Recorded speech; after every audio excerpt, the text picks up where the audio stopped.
Përshëndetje të dashur ndjekës, ja ku po ritakohemi sërish së bashku në kanalin Monitor TV, këtë herë për të komentuar pak afrimitetin që menjëherë ka ndodhur mes Elionës edhe mes Tonit.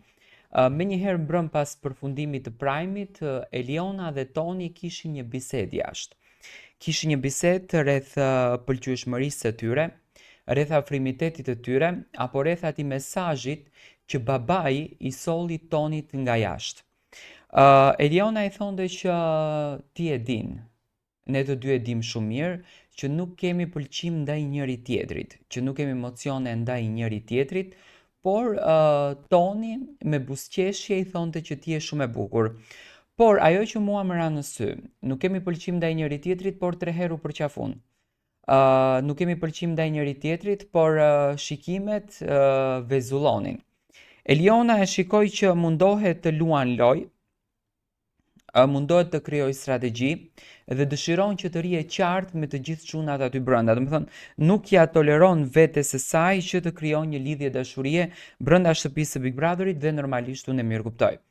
Por që Toni u ndikua menjëherë nga mesazhi i babait të tij dhe u afrua menjëherë tek Eliona, kjo ishte e dukshme. Tani si mund ta ketë logjikuar Toni? Toni mund ta ketë logjikuar që Eliona është një banore shumë e fortë jashtë, prindërit e mi ma thanë këtë gjën dhe unë duhet patjetër të lëvizi sepse me Elionën ndoshta dal shumë më bukur jashtë sesa me bien.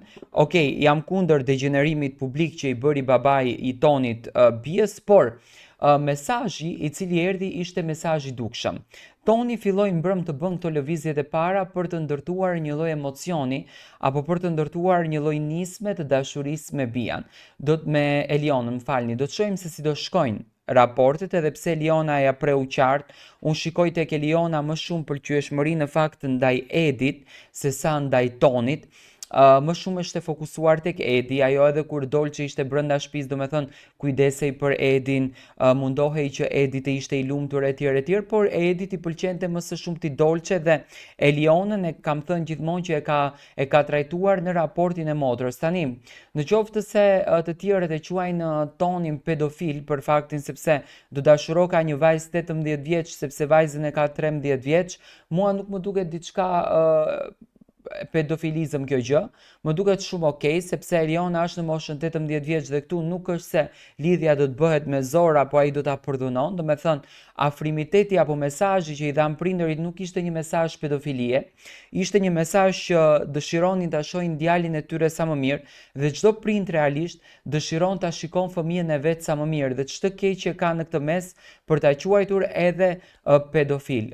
Dua të marr mendimin tuaj si e shikoni këtë raport.